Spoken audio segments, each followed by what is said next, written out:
Good morning, everybody. How are we? I want to continue this video. Basically, we probably could call this part 2 if you want. I want to continue this video on cancer.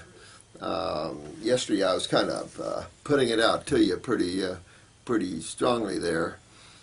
You know, when you sit in my position, 40 years as a healer, naturopathic degree, biochemistry degree, herbal degree, fitness degrees. I've had a ton of degrees. And none of them means nothing because you learn nothing in school. You learn some basic stuff. Where you learn is working with people over 40 years. And my friend Dr. Jensen worked with people over 75 years. And when you work in this field, our goal is always regeneration of tissue and cellular genetic remembering. You know, when you look at cells, and our discussion in part 1 was a breakdown of the human body, and this is essential for you to learn. It is essential for you to lose the fear when it comes to cancer, any cancer. I don't care. They fear pancreatic cancer. We've had so many people overcome their pancreatic cancers through these health programs. Do we treat cancer? No. We don't want anything to do with diseases because they don't exist. And as soon as you realize that diseases are an illusionary concept by the allopathic community, that they're feverishly taking everybody's money and all these labs trying to find a cause, we've all known the causes of these things for 100 years. And there's always that carrot in front of a person's nose. We're going to find a cure for diabetes. We're going to find a cure. This is all crap. This is all ridiculous, illusionary bullcrap. And it keeps the public in control. It keeps you shoveling out tons of money, and it keeps you in pain and suffering, and eventually your death. And this is why you must take your health in your own hands and learn the rules of the road. You know, this earth is the biosphere, as I've talked about, the laboratory where it is all being done. Not man, God. And so when you take a look at this planet and you compare our species, you'll find us as a frugivorous species. According to National Geographic and many other anthropologists, we are a tropical species, a frugivorous species, another one who is a fruit-consuming species.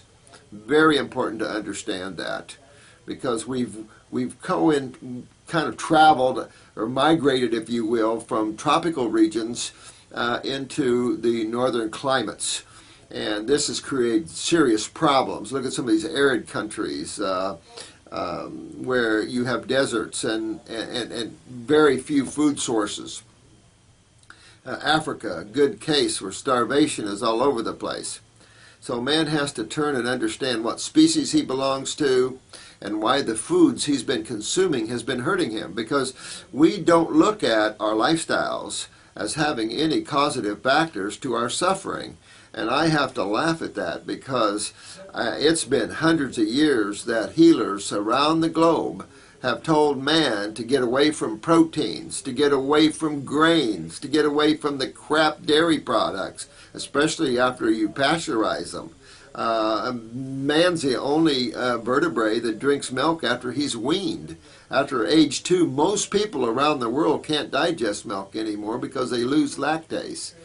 So why would you drink milk, which is nothing but clogging and mucus forming? I've always said if you have a tumor and you want to see it grow, just drink a glass of milk and watch your tumor grow, because it'll sure grow.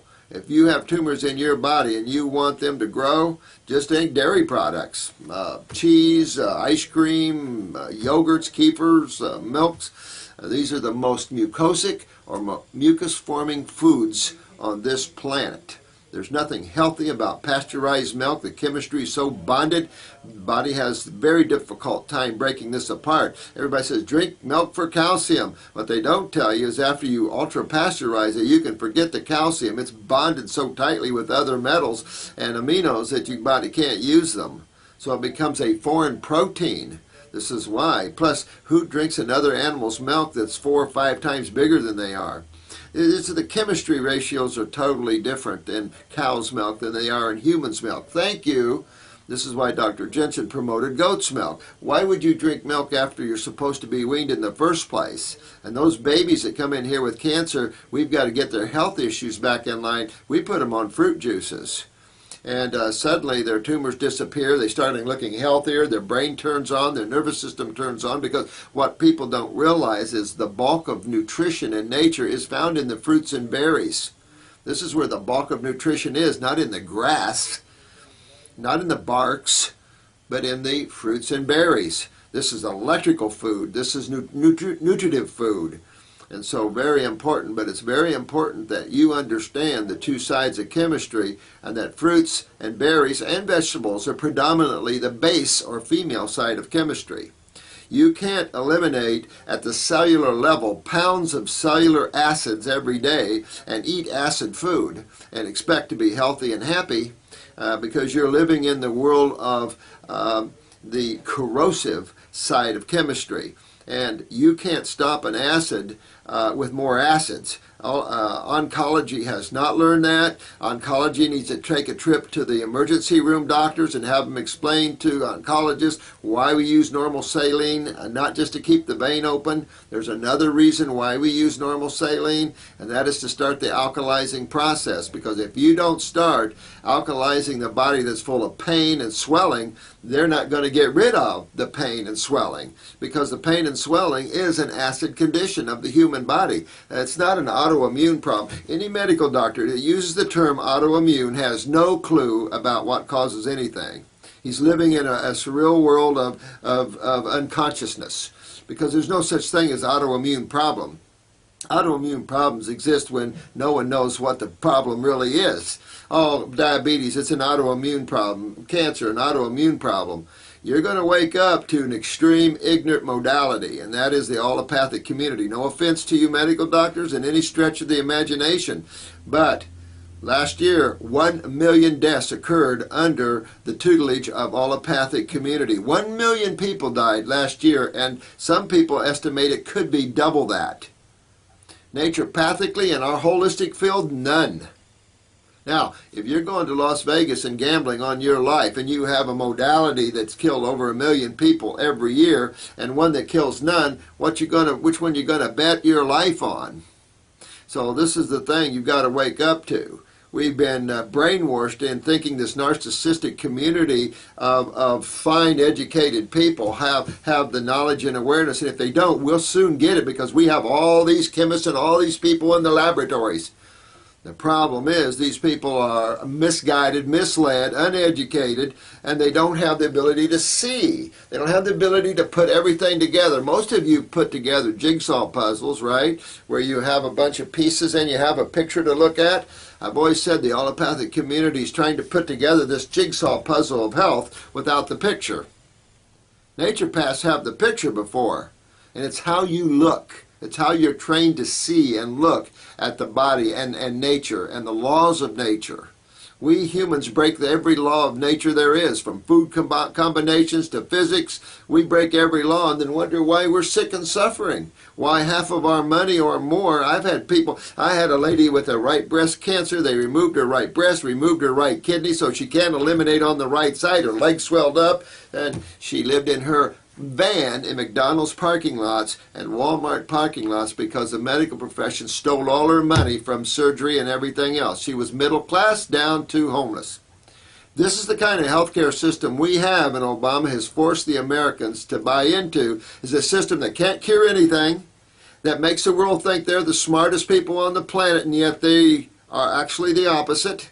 And so when it comes to health issues, I will say this about allopathy. Surgery and emergency medicine should be the limitation of allopathy. And when emergency physicians start learning a lot of our tools that we have in nature, we'll even excel in emergency medicine, especially when it comes to burns. Allopathy is brutal when it comes to burns, and the end result is always mutation. In our field, we can get your skin to grow back nice as you please with no scarring or anything. From first, third, second, and third degree burns. So people don't understand the level that our field has to offer people, and that is the regeneration of tissue or cells.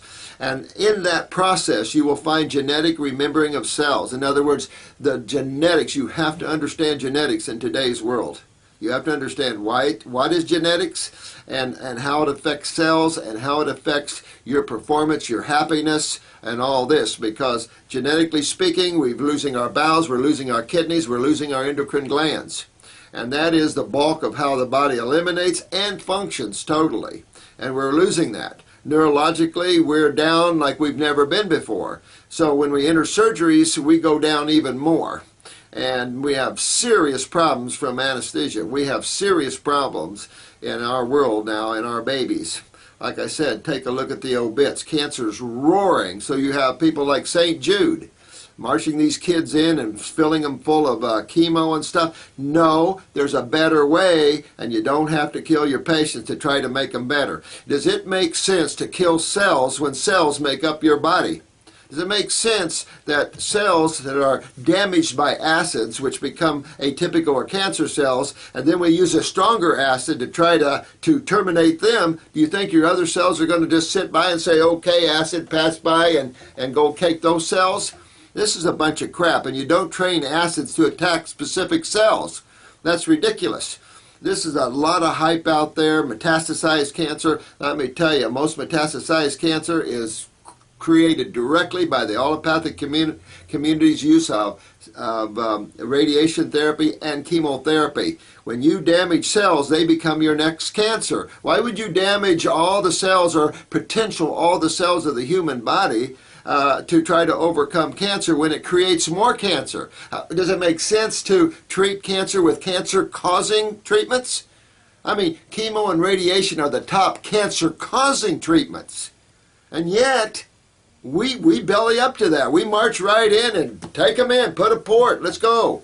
How many people died from subclavian ports in terms of aortic aneurysms? How many people died from aortic aneurysms from putting chemo right into the aorta? Putting this battery acid, almost, is between hydrochloric, even hydrochloric acid can't stand in the stomach without ulcerating it, or the small bowel. Acids break down tissue. And so you must learn the two sides of chemistry. You must learn of the body's gigantic lymph system. This lymph system is responsible for all the skin conditions, all the fibromyalgia, lupus, for all the cysts, the tumors, all the pimples, the boils, the cysts, responsible for all the arthritises. Everything you can name, you'll trace right down to what acids do to the human body and what the human body has to do to fight it. And the two antacids I've talked about in part one is cholesterol and calcium. How many people have cholesterol problems? Why? What is cholesterol? Oh, one's bad. You're bad cholesterol. That is unawareness. When someone tells you your bad cholesterol is up, that's unawareness. There's no such thing as bad cholesterol. These cholesterols have a specific function in the human body. And when you learn that it's the body's main antacid, cell phospholipids, HDL, LDL, adrenal steroids, and the lipid-based lymphatic fluids dominate the human body, remember, by 75%. There's nothing outside the world that's coming into you and hurting you.